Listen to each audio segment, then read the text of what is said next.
ရိသတ်များအားလုံးပဲမင်္ဂလာပါရှင်ဒီနေ့တင်ဆက်ပေးမယ့်ဇာတ်လမ်းလေးကတော့ရှမ်းပြည်ရောဒေသမှာရှိတဲ့ရွာလေးတစ်ရွာကအပြိုစင်ကောင်းမလေးတစ်ယောက်ကိုအောက်လန်းပညာအသုံးပြုရှုံးမာခဲ့တဲ့အကြောင်းလေးပဲဖြစ်ပါတယ်တခါတော့ကရှမ်းပြည်ရောဒေသမှာရှိတဲ့ရွာလေးတစ်ရွာမှာတော့ဥပြူဆိုတဲ့လယ်သမားကြီးကသူ့ရဲ့သားကြီးကိုသားကျော်နဲ့အတူပြန်မှုပင်တွေကိုစိုက်ပြီးအသက်မွေးကြပါတယ်ကိုသားကျော်ရဲ့အောက်မှာတော့အသက်16နှစ်အရွယ်သမီးမိန်းကလေးတစ်ယောက်ရှိပြီးတော့နာမည်ကတော့နင်းနုလို့ခေါ်ပါတယ်။ရွာရဲ့လူအများစုကတော့တောင်သူလယ်သမားတွေဖြစ်ပြီးတော့အဓိကကတော့ပြောင်းမှုကိုစိုက်ပါတယ်။ဒီလိုနဲ့မိုးကုံဆောင်ကိုတာယာတဲ့မနက်ခင်းလေးတစ်ခုမှာတော့ဥပွေးတို့သားဘာကပြောင်းမှုကင်းတွေကပေါင်းတွေကိုရှင်းလင်းနေခဲ့ကြပါတယ်။နေ့လည်ခင်းကိုရောက်တဲ့အခါမှာတော့သူတို့သားဖအတွက်နင်းနုကထမင်းနှောင်းလေးကိုဆွဲလို့နေ့လည်စာလာပို့ခဲ့ပါတယ်။ဥဖြူတို့သားဖလေးလောလက်စာလုပ်တွေကိုရပ်ပြီးထမင်းစားနာဖို့အတွက်နင်းနုရှိရာတဲလေးစီကိုတက်လာခဲ့ကြတာပေါ့။အဲဒီနောက်မှာတော့သားဖ3ယောက်သားနေ့လည်စာကိုလက်ရည်တပြင်းတီးအတူတူထိုင်စားနေခဲ့ကြပါတယ်။တိတ်မကြခင်မှာပဲနင်းနုရဲ့တငယ်ချင်းတွေဖြစ်တဲ့အေးဒီမားနေကွက်တော်ကတောဆန်နာမှာမှုသွားရှာဖို့အတွက်လာခေါ်ခဲ့ကြပါတယ်။နင်းနုလည်းတငယ်ချင်းတွေနဲ့လိုက်သွားချင်တာကြောင့်အဖေဖြစ်သူဦးဖြူကိုခွင့်တောင်းခဲ့ပါတယ်။ဦးဖြူကလည်းနင်းနုကိုတမီအငယ်ဆုံးလေးဆိုပြီးလိုလိုက်ထားတာမို့စိတ်ချမ်းသာရင်ပြီးရောဆိုပြီးတော့လိုက်သွားခွင့်ပြုလိုက်ပါတယ်။ဒီလိုနဲ့ညနေဆောင်ကိုရောက်လာတဲ့အခါမှာတော့ကိုသားကျော်ကအိမ်ကိုမပြန်သေးပဲညီမဖြစ်သူနဲ့အတူပြန်ဖို့ညီမဖြစ်သူကိုယားထဲမှာစောင့်နေခဲ့ပါတယ်။ဦးဖိုးကြီးကတော့နေ့လယ်ကလေးကအိမ်ကိုပြန်သွားခဲ့ပေမဲ့ကိုသားကျော်ကတော့ညီမဖြစ်သူကိုစောင့်နေခဲ့တာပါ။အဲဒီနောက်မှာတော့အချိန်တော်ကြာတဲ့အထိကိုနင်းတို့တငယ်ချင်းဖွဲ့တွေပြန်လာတာကိုမတွေ့ရတာကြောင့်ကိုသားကျော်ရဲ့စိတ်ထဲမှာလည်းနင်းတို့တခြားလမ်းကပြန်သွားတာဖြစ်လိမ့်မယ်လို့တွေးလိုက်မိပါတယ်။ဒါကြောင့်သူလည်းထမင်းဆွဲခြင်းလေးကိုဆွဲလို့အိမ်ကိုတယောက်တည်းပြန်လာခဲ့တာပေါ့။ဒီလိုနဲ့အိမ်ကိုရောက်တဲ့အခါမှာတော့နင်းတို့ရဲ့တငယ်ချင်းတွေဖြစ်တဲ့အေးကြီးမားနေခွက်တော်ကိုဖခင်ဖြစ်သူဦးဖြူကဒေါသတကြီးဆူဆဲနေတာကိုတွေးလိုက်ရပါတယ်။ဒီလိုနဲ့ကိုသားကျော်လည်းအကျိုးအကြောင်းမေးကြည့်တဲ့အခါမှာတော့နင်းနုတယောက်တငယ်ချင်းတွေနဲ့တောထဲမှာမှုန်တော့ရင်ရုတ်တရက်ပျောက်သွားတယ်ဆိုတာကိုသိခဲ့ရပါတယ်။သားကျော်အိမ်မောင်ကနှလုံးပြတဲ့နတ်ကိုကြီးစစ်ပြီးတော့ယူလာခဲ့စမ်း။ဦးအောင်ထွန်းကိုဝင်ခေါ်ပြီးတော့တောထဲကိုချက်ချင်းလိုက်သွားရမယ်။ဦးဖြူရဲ့စကားအဆုံးမှာတော့ကိုသားကျော်လည်းအိမ်မောင်ကိုပြေးတက်သွားပြီးနှလုံးပြတဲ့နတ်နဲ့မီးတို့တစ်ချောင်းကိုယူလာခဲ့ပါတယ်။ပြီးတော့သားဖားနှစ်ယောက်ရွာဆွမ်းမှာရှိတဲ့အထက်လန်းဆရာကြီးဦးအောင်ထွန်းရဲ့အိမ်ကိုထွက်လာခဲ့ကြပါတယ်။အိမ်ရှိကိုရောက်တော့ဦးဖြူကအတန်ကျကျနဲ့လှမ်းခေါ်လိုက်တာကြောင့်ခဏကြာမှတော့တကားပွင့်လာခဲ့ပြီးတော့ဦးအောင်ထွန်းထွက်လာခဲ့ပါတယ်။ဘယ်သူတွေတုံးကညာရင်ထိတ်မတော့။အော်ကိုဖြူတို့ပါလား။ဘာကိစ္စရှိလို့လဲ။ကျွန်တော်သမီးညနေကသူ့တငယ်ချင်းတွေနဲ့တောထဲမှာမှုသွားခွင့်ပျောက်သွားလို့ဗျ။အဲ့ဒါကိုအောင်ထွန်းကိုအကူကြီးတောင်းပြီးတောထဲမှာသွားရှာမလို့လမ်းခေါ်တာပဲဟေးဟုတ်လားကွာဒီကလေးမတွေခါတိုင်းလဲတောထဲသွားနေကြပါတခါမှဒီလိုဖြစ်တာလည်းမကြဘူးပါဘူးဒါသူ့ရိုးသွားရိုးတော့မဖြစ်နိုင်ဘူးကွာမင်းတခြားရွာသားတွေသွားခေါ်ထားနဲ့ငါလိုက်လာခဲ့မယ်ဥဖြူတို့လည်းအထက်လန်းဆရာကြီးဦးအောင်တွင်ပြောတဲ့အတိုင်းတခြားရွာသားတွေကိုသွားခေါ်ဖို့ထွက်သွားခဲ့ပါတယ်ဒီလိုနဲ့ဦးအောင်ထွန်းပါဝင်ရွာသားအချို့က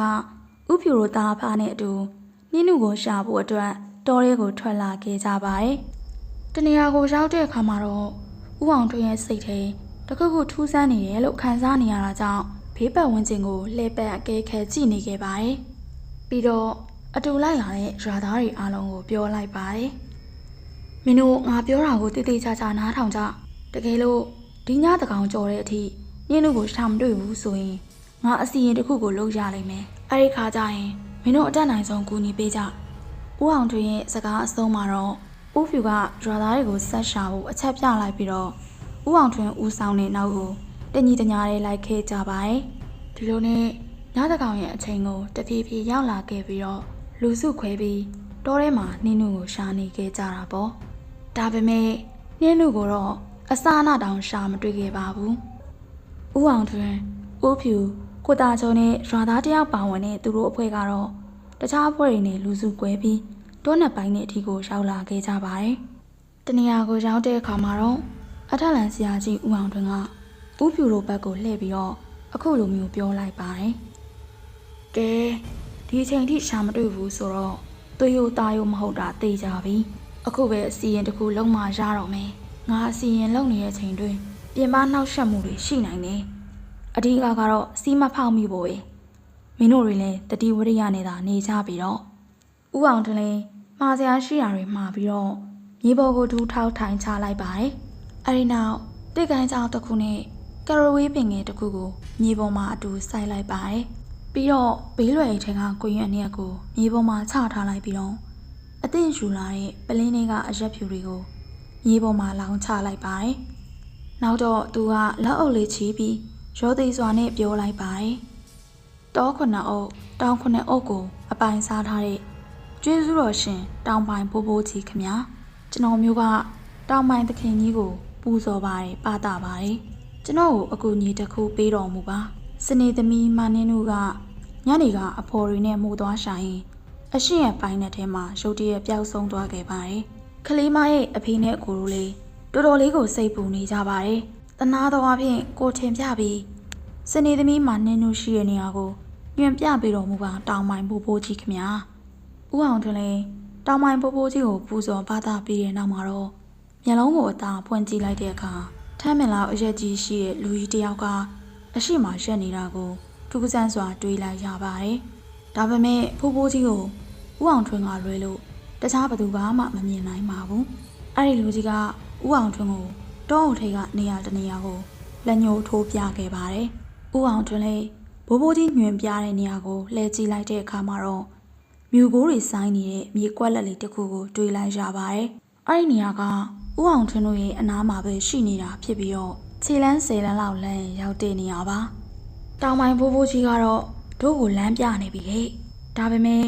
တခုခုကငါတို့ရဲ့အမြင်အာရုံတွေကိုလှည့်စားထားတယ်ကွာ။တာကျော်ကြီးမင်းရဲ့အနာကိုစောက်ထိုးကြည့်စမ်း။ပြီးရင်ဗာမြင်ရလဲဆိုတာငါ့ကိုပြန်ပြောပြ။ဦးအောင်ထွန်းရဲ့စကားအဆုံးမှာတော့တာကျော်လေးခါကုန်းလိုက်ပြီးတော့သူ့ရဲ့ခြေထောက်နှချောင်းကြားကနေ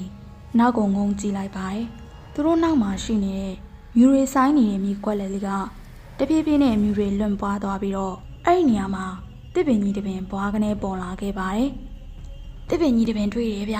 ။အေးဟုတ်ပြီ။ဒါဆိုရင်အဲ့ဒီနေရာကိုရောက်တဲ့အထိနောက်ပြန်လမ်းလျှောက်သွားလိုက်။အမြန်မသွားနဲ့နော်။တလန့်ချင်းမဲ့သွား။တနေရာကိုရောက်ရင်မြေပေါ်မှာစိုက်ထားတဲ့ဓာတ်တစ်ချောင်းကိုတွေ့လိမ့်မယ်။အဲ့ဒီဓာတ်ကိုတွေ့ရင်ငါ့ကိုအချက်ပြလိုက်။ကိုသားကျော်လေးဦးအောင်ထွန်းပြောတဲ့အတိုင်းနောက်ကိုတလန့်ချင်းရှောက်လာရင်ကတနေရာကိုရောက်တဲ့အခါမှာတော့မြေပေါ်မှာစိုက်နေတဲ့ဓာတ်တစ်ချောင်းကိုတွေ့လိုက်ရပါတယ်။ဓာတ်ကိုစီဝိုင်း10ခုရဲ့အလဲကောင်မှာစိုက်ထားတာဖြစ်ပြီးတော့အယောင်တွေကလည်းတစ်ပြက်ပြက်နဲ့တောက်ပနေပါတယ်။ကိုသားကျော်လေးဓာတ်ရှိတဲ့နေရာကိုဦးအောင်ထွန်းတို့ကိုပြောပြလိုက်တဲ့အခါမှာတော့အဲ့ဒီနေရာမှာညင်ရိုင်းပင်ကြီးတွေကဘွားကနေပေါ်လာခဲ့ပါတယ်။ဓာတ်တွေ့ပြီးဦးလေးအောင်ကြီးအေးမင်းအဲ့ဒီနေရာကိုသိနေပန်းလိုက်ကွာ။ကိုသားကျော်လေးအဲ့ဒီနေရာကိုသိနေပန်းလိုက်တဲ့အခါမှာတော့ချက်ချင်းဆိုသလိုလေးနီချမ်းတွေတိုက်ခတ်လာပြီးတော့တောအုပ်ကြီးတစ်ခုလုံးလေးတောနဲ့အတန်မြည်သွားခဲ့ပါရော။အဲ့ဒီနောက်မှာတော့သူတို့ရှိကတစ်ပင်ကြီးရဲ့အောက်မှာမီးထွန်းထားတဲ့တဲအိုလေးတစ်စောင်ကိုဘွားကနေတွေးလိုက်ရပါတော့တယ်။တဲအိုလေးတွေကနေတရှုံရှုံနဲ့အုံငုံနေတဲ့နှင်းနှူးရဲ့အတန်ကိုကြားလိုက်ရတာကြောင့်သူတို့ဖွဲ့လေတဲရှိရာစီကိုအလင်းအမြန်ပဲပြေးသွားခဲ့ကြပါတယ်။အဖေသမီးကိုကဲပါအောင်ကိုကြီးတာကျော်ကြီးကိုကြီးတာကျော်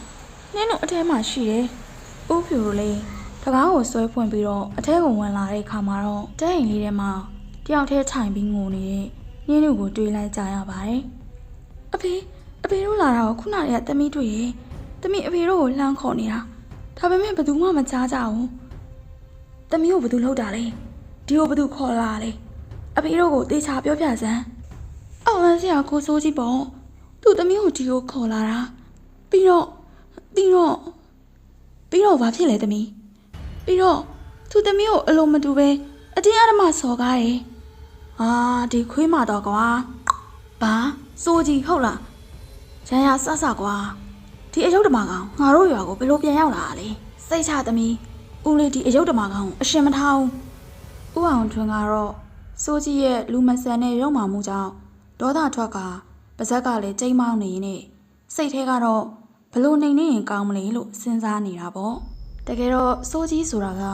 အောင်ထွန်းရဲ့အရင်တုန်းကတပည့်ဖြစ်ခဲ့ပြီးတော့ပညာဆောင်သွားတဲ့အခါမှာတော့ရွာသားတွေကိုအောက်လန်းတက်နဲ့အမျိုးမျိုးဒုက္ခပေးခဲ့တဲ့သူပဲဖြစ်ပါတယ်။ဒါကြောင့်မေအထက်လန်းဆရာကြီးဥအောင်ထွန်းက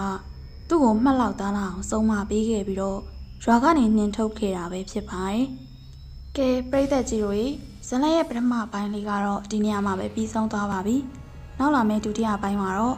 စိုးကြီးကရွာသားတွေကိုဘယ်လိုဒုက္ခပေးအောင်မလဲ။ဥအောင်ထွန်းကရောဘယ်လိုတွေနှိမ်နှင်းမလဲဆိုတာကိုတော့နောက်လာမယ့်ဘိုက်မှာဆက်လက်ကြည့်ရှုပေးကြပါအောင်နော်။ညီမတို့ရဲ့ channel လေးကနေတင်ဆက်ပေးနေတဲ့ဇာတ်လမ်းကောင်းလေးတွေကိုအချိန်နဲ့တပြေးညီကြည့်ရှုနိုင်ဖို့အတွက် channel လေးကို like and subscribe လုပ်ထားပြီးတော့ဘေးနားက notification ခေါင်းလောင်းလေးကိုလည်းနှိပ်ခဲ့ပေးပါအောင်ရှင်။ကျွန်မကတော့တင်ဆက်သူစုပါ။